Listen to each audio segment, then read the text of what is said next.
어이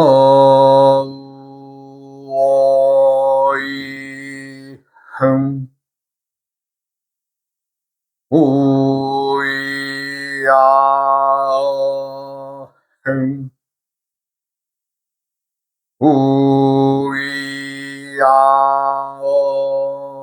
흥 흠. 이번 시간에는 암수육자법이 이제 어떻게 해서 만들어졌느냐. 그것은 이제 내가 이제 출가를 하는 어떤 뭐 시절의 인연에 의해서 이제 만들어지는 거죠. 참, 나이 먹어서 이제 출가를 하는 과정에서 사실 내가 이제 가끔씩, 그동안도 이제 가끔씩은 이제 좀 더러더러 조금씩 얘기했지만 참 출가라는 게 쉽지 않았습니다. 예, 정말 이게 남들은 그냥 뭐 머리만 깎으면 아무 데나 가서 머리만 깎으면 되는 걸로 생각을 하는데, 그런 요식행위의 출가가 아니고 정말 뭔가 내가 이제 배우기 위해서, 그런 그 참 배우는 자리를 맞춰가기 위해서 참 어떤 인연들을 만나야 되는데 참 어렵게 만났습니다. 예. 이제 제가 이제 사실 출가의 뜻을 둔 것은 30대 중반이 넘어가면서 참 있다 없다가 하나이며 같다. 즉 색즉 시공 공즉 시색이란 그 말에 이제 말하자면 내가 이제 걸린 거죠. 그 이제 그 말에 걸려서 살다 보니까 이거 아무리 좀 뭐야 이 여러 사람들을 만나서 얘기를 해도 그 내 마음에 와서 와 닿아서 내가 어떤 깨달음을 얻을 수가 없었어요. 그래가지고 이제 참 출가를 많이 결심을 하게 되고, 이제 우리 아버님한테 이제 좀 부모님한테 이제 이러저러 해서 참 내가 좀 출가의 뜻을 두고 있습니다. 그랬더니 어땠는지 아세요? 예, 맞아. 시체말로 작살나게 얻어맞았습니다. 그래. 공부 하나 때는 안 하고, 이제는, 부모님이 눈이 시퍼렇게 살아있고, 그런 가정에서 세상 살다가 산속으로 들어간다는 것은 네 욕심 아니냐. 네 욕심 아니냐. 물론 부모님이 하신 말씀도 옳은 얘기입니다. 그래서 이제 저는 이제 참 우리 아버님한테 참 얻어맞으면서 제가 그랬어요. 아버님 생전에는 제가 출가 안 하겠습니다. 아버님 사실 만큼 사세요. 그러고 나서 이제 내가 나이 먹더라도 출가를 하겠습니다. 이제 그렇게 얘기를 했죠. 참, 그러니까 어떤 그 일을 계기로 무엇을 한다는 것은 참 어렵습니다. 그리고 세속에 살다가 출가를 하겠다라고 하는 마음을 내는 것도 어렵겠지만 그것을 결행하려고 하니까 여러 가지 어떤 조건들이 이제 막 부딪혀오는 거죠. 예. 그래서 이제 저희 아버님이 이제 그러고 나서 그런 일이 있고 나서 한 5년 더 사셨어요. 5년 더 사시고, 내가 이제 말하자면 41살 되던 해에 77살 되시면서 이제 그 해 이제 가을에 이제 아버님이 이제 참 명을 달리하시게 됐습니다. 그래 이제 41살이라고 하니까 그때에 말하자면 이제 주로 이 종단들에서는 40살까지는 그래도 받아줬어요. 뭐 41살까지는 그래도 받아주지 않겠느냐. 이제 그런 마음을 갖고 내 나름대로는 이제 출가를 하려고 했는데, 또 저희 어머님이 또 이 말씀을 안 하시는 거예요. 네가 뭐 출가해라 말아라 이런 얘기 안 하시고 도통 얘기를 안 하시는 거예요. 그리고 이제 그 해 아버님이 돌아가시고 그 해 가을과 겨울을 넘기면서 이제 내가 42살이 되죠. 그래가지고 이제 42살이 됐는데 그때도 얘기를 안 하세요. 안 하시고 이제 그동안 네가 살아오면서 아버지한테 말하자면 자식으로서 길을 못 피우고 살았으니 이 아버지가 이르고는 이 재산 다 네가 처단하든 뭐라든 그러니까 네가 가져가거라. 그래 이제 이것저것 다 내 앞에 다 그냥 어머님이 저한테 다 주셨어요. 저희가 이제 위로 누님들이 세 분이신데 두 분은 돌아가시고, 이제 그냥 딸 셋을 낳고 나를 낳으셨죠, 우리 어머니가. 그리고 또 딸을 셋을 낳으신 거죠. 그리고 이제 제 막둥이 동생이 하나 있습니다. 말하자면 우리 집안으로 이제 얘기를 하자면. 그러면 이제 위에 누님들 둘 돌아갔으니까 어쨌건 딸 셋 낳고 나 낳고 또 셋 낳고 내 막둥이 낳고 그렇게 이제 되는데, 이제 저희 모친께서는 이제 말하자면 그 다른 자식들은 다 소용없고, 예, 그냥 오로지 참 아들만 아주 그렇게 생각을 하시면서 또 그렇게 또 키우셨고, 또 난 그렇게 이제 해서 참 어찌 보면은 인간 평등의 사상을 부모님한테 좀 제대로 교육을 받아야 되는데, 어찌 보면 인간 평등의 사상, 즉 남과 여가 구분되어지는 이제 그런 어떤 시대적 어떤 것을 많이 이제 배우게 되죠. 뭐 어찌 보면 좀 뭐랄까 좀 뭐 부모님이 어찌 보면 뭐 그 시대의 어른들은 그런 생각이었기 때문에 뭐 굳이 무엇이 잘못했다 안 했다를 떠나서 나는 이제 말하자면 이제 여자를 보면 말하자면 이제 하대하거나, 예, 그렇죠. 하여간 뭐 그래서 뭐 딸들한테는 뭐 일체 뭐 재산 뭐 어머님이 남겨주시지 않고 저한테 다 몽땅 주시는 거예요. 그래 이제 어머님한테 이제 그렇게 재산을 다 받고 참 제가 뭐 한 42살 뭐 3살 뭐 좀 놀러다니기 좋아하는 그런 나이 아니겠어요? 참 그렇게 해서 이제 42살 3살이 되면서 저희 어머니가 그러세요. 어찌 하늘에 태양이 둘이냐. 생각지도 않은 그 말씀을 하세요. 물론 하늘에 태양이 둘일 수가 없는 거죠. 그러니 나의 태양인 너 하늘이 태양이 사라진다면은 이 하늘과 땅의 모든 것들은 존재할 수가 없는 것인데, 저희 어머님이 다른 말씀을 덧붙이지 않고 제가 이제 출가를 해서 이렇게 저렇게 왔다 갔다 하니 낌새를 알아차리시고 이제 그러셨는지는 모르나, 하여간 태양이 둘이더냐, 이 말씀 하는데 내가 머리가 땡 하더라고요. 땡 하더라고요. 예.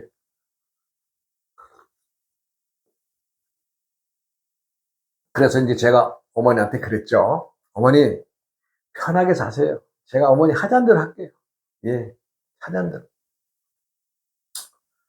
그래서 이제 저기 이제 당시에는 예전에는 이제 성남에서 한 30년 살고, 어머니가 그때 이제 서울에 그 이태원동에 내 누이 동생하고 같이 사실 때인데, 어느 한날은 그래요. 전주에 내려가서 살면 어떻겠냐고. 왜 그러냐 그랬더니 하여간 옛날에 그 추억이 묻어있던 곳이 전주라는 거예요. 뭐 어려워요 어머니 갑시다. 전주로 내려갔어요. 그래가지고 전주로 내려가서 이제 거기서 어머님이 이제 말하자면 서울 계실 때 풍을 한번 맞으셨어요. 그래가지고 한번 그 처음 맞은 풍은 이제 나나 내 그 누이 동생이 치료를 어떻게 잘 해가지고 어머니 이제 그 병이 호전돼서 나으셨는데, 전주에 내려가서 1년인가 있으니까 그 해 가을에 풍을 맞으시더라고요. 이제 말하자면 한쪽을 이제 마비가 오고, 이제 당시에 이제 한의원들이나 이런 사람들한테 많이 쫓아다니면서 뭐 부탁을 했죠. 어떻게 되겠느냐 했더니 처음에 오는 풍은 고칠 수가 있는데 나중에 오는 풍은 고치지 못한다. 불편하더라도 좀 이 재활 운동 하시면서 더 풍이 말하자면 풍병이 더 많이 심화되지 않게끔만 해서 그렇게 살아가는 방법이 없다. 이렇게 한의사들이 그래요. 그래가지고 하여간 어머님도 거기서 2년을 갖다 이제 정확한 한 1년 반이죠. 1년 반을 더 이제 고생을 하시다가 이제 참 어머니도 이제 가시고. 근데 가시기 전에 이제 내가 이제 44살 되던 해인데 그해 가을에 그래요. 야, 너도 이제 어차피 내가 죽으면 출가할 건데 좀 알아봐라. 너 출가할 자를 알아봐라. 그래 이제 그때부터는 정말 이제 아주 출가를 위해서 많이 돌아다녔습니다. 아니 뭐 전국에 내가 아시는 스님네들이라든가 아니면 또 내 친지들의 어떤 그 아시는 그 스님네들을 해서 뭐 참 뭐 경기도, 강원도, 뭐 전라도, 경상도 뭐 아주 참 역마살 돋을 만큼 아주 그냥 열심히 다녔습니다. 많은 스님들을 만나서 이래저래 해도 그 절의 사정 때문에 뭐 참 나이 때문에 뭐 이런저런 얘기들 하시는 바람에 참 출가가 어려웠습니다. 그런데 내가 이제 저기 어디야 그 부산 옆에 그 양산입니까? 내가 이제 그 아는 친지를 통해서 그 말하자면 거기 그 절에 가게 됐는데 그 스님이 말하자면 현지 지금도 말하자면 그 강원에서 강론을 하시는 분이세요. 지금도 생전에 계십니다. 그분이. 예. 그런데 그분이 이제 그 개인 사찰이 아니라 그 말하자면 이제 부산에서 이제 그 참 어떤 그 뜻 있는 분들이 저를 세워주셔서 그 저를 이제 관리하면서 이제 관리해야 될 사람이 이제 필요하기 때문에 예, 내가 이제 참 어떻게 좀 그 자리를 좀 해서 좀 나를 좀 머리 깎아서 스님도 면도해 달라고 이제 그렇게 이제 참 부탁을 제가 이제 하는 과정이 되죠. 그런데 그래서 이제 내가 아시는 분하고 이제 그 절에 가서 그때가 이제 아주 그 정월달 아주 추웠습니다. 예, 아주 추웠어요. 추워서 이제 예, 그때 이제 가서 이제 참 저녁에 이제 달달거리고 참말로 이제 그 거기 가서 이제 그분을 만나 뵙고 근데 가서 만나 뵙고 이런저런 얘기를 하고 그런데 내가 그분한테 뜻하지 않는 얘기를 들어서 내가 오늘 그분만 말씀드리는 거예요. 예, 누구라는 얘기는 할 수는 없고 그분이 나보고 이제 그 질문을 해요. 오행에 대해서 아느냐? 그래서 뭐 잘은 몰라도 그냥 수박 겉핥기로 이 명리학에 대한 그 책은 내가 몇 권 읽어봤습니다. 그랬더니 나보고 그러는 거예요. 명리학을 접한 사람은 스님이 되어서는 안 된다. 그분이 그렇게 얘기를 하시더라고요. 내가 이제 왜 그러느냐는 얘기를 뭐 물어볼 수도 없는 처지고, 근데 뭐 제가 이제 듣고만 있었죠. 근데 결론적으로 이제 나를 이제 안 받아주겠다는 이제 그런 얘기인데, 그거를 명리학, 음양오행을 배운 명리학을 한 사람은 이제 절에 들어와서는 안 된다, 뭐 이런 식으로 얘기를 한다는 것이 나는 이 얘기도 안 가고, 속으로 내 피 웃었습니다. 속으로. 예. 야, 이 자식아. 내가 속으로 그랬어요. 예. 내가 속으로 그 얘기를 딱 듣는 순간에, 야, 이 자식아. 천지가 음양오행이 아닌 게 없는데, 어찌 절의 스님들만 그걸 음양오행을 알면 안 된다고 그러느냐? 이런 돌대가 같은 놈아 내가 속으로 그래서 속으로 겉으로 표현 안 했습니다. 예. 그리고 야, 너 같은 놈 밑에서는 내가 있지도 않아. 내가. 예. 그리고 이제 거기서 이제 하루 저녁을 자고 그 다음날 참 이제 나는 이제 그 당시에 이제 성남에 있었으니까 그 이제 참 차를 몰고 올라오죠. 그래서 뭐 양산에서부터 올라오면서 속으로 생각을 했습니다. 가만히 있어봐라. 음양오행을 떠나서 세상의 만법이 돌아갈 수가 없는 것인데 음양오행을 아는 사람은 스님이 되어서는 안 된다? 이건 정말 멍청한 아주 바보 같은 소리입니다. 예. 내가 뭐 음양오행을 해서 뭐 점사나 보자 이런 것이 아니라 천지 우주 만법이 음양오행에 의해서 아주 짜깁기 내듯이 짜여있는 이 세상을 스님이라는 이름으로 그것을 부정하거나 왜곡해서는 안 되겠죠. 제가 이제 가끔씩 그 스님이 이제 생각이 나요. 그래서 이제 내가 그 당시에 이제 우리 참 나한테는 후배쯤 되는 친구인데 이제 학교 교편 잡던 친구인데 그 참 후배님하고 이제 참 이렇게 가까운 사이라 그래서 내가 거기서 이제 참 찾아갔던 인연인데 내가 가끔 물어보죠. 요즘에 뭐 하고 있냐고. 그러니까 아직도 그 강론하고 계신다면서. 내가 그랬어요. 아이고, 참, 강론 좋아한다. 그 자식, 음양 오행을 부정하는 놈이 강론한다고 해서 그 강론이 살아있는 강론이냐? 아, 참, 모든 것은 때의 일이고 시절의 인연입니다. 그래가지고 이제 참 어렵게 그 남한산성에 그 사시는 그 도인, 말하자면 이제 그 도인이 어떤 분이냐 하면 이제 예전에 이제 스님들 성속의 생활을 오래 하시다가 이제 나이 드셔서 이제 환속하셔가지고 이제 노마님하고 이제 같이 이제 조용히 산속에서 이제 참 생활하시던 분인데 어떻게 이제 그분을 내가 이제 아시는 분이 있어서 내가 이제 이제 참 줄을 놔서 참 어찌 보면 참 어렵게 좀 출발을 한 어떤 과정이 됩니다. 예. 그런데 이제 중요한 것은 이 어른이 내가 딱 들어보니까 이 방문객들이 이게 찾아오잖아요.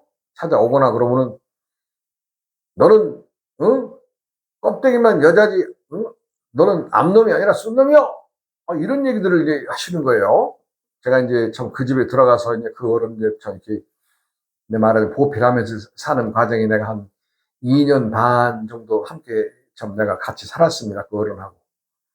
그런데 이제 그 어른이 하시는 말씀이 음양의 관계보다는 암수의 관계로 그걸 표현하더라고요. 그래서 도무지 저 어른이 뭐 때문에 암수의 관계로 하느냐. 이제 그걸 내가 유심히 이제 들여다보고, 그 어른이 어디까지 공부를 하신 분인가를 내가 이제 참 찬찬히 이제 하면서, 그래도 그 어른이 기초적인 거, 말하자면 한문 공부는, 기초적으로 좀 해놔야 된다. 한문은 뜻을 담고 있는 글이기 때문에, 모든 것들은 이 한문에 의해서 참 5,000년, 한 6,000년의 그 역사가 이어져 내려온 걸 알면은 우리가 스님네들은 무기가 하나 있어야 되지 않느냐. 그 무기가 말하자면 독송을 잘한다든가, 이 법문을 잘한다든가, 스님들 마다마다의 참 절 내에서도 다 어떤 자신의 쓰임이 다 다르듯이, 너는 이제 늦은 나이에 출가를 하게 되면은 남들이 하지 않는 공부, 남들이 모르는 공부에 대해서 네가 좀 파고들어야 된다. 그런 말씀을 하셨어요. 그래서 이제 그 어른이 이제 한 대로 제가 이제 참 부처님의 경문의 그 경들의 그 경문이 있죠. 그런 것들에 대한 공부라든가, 이제 한문의 뜻, 한시, 이런 것들을 이제 공부를 하게 되죠. 그 어른 밑에서.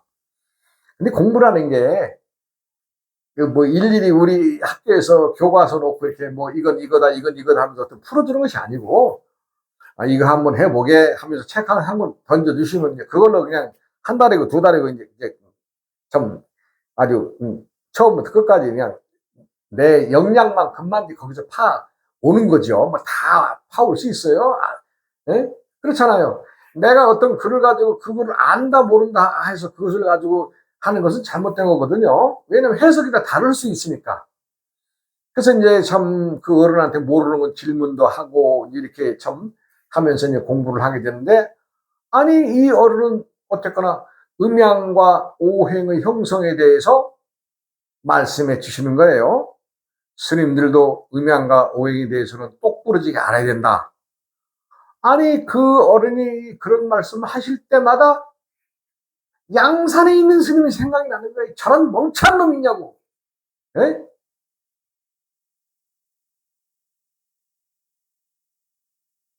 내가 그 스님이 나를 안 받아서 미워하고 그런 것도 아닙니다. 왜 음양 오행 속에 살면서 음양 오행을 부정하느냐, 이런 얘기입니다. 내 얘기는.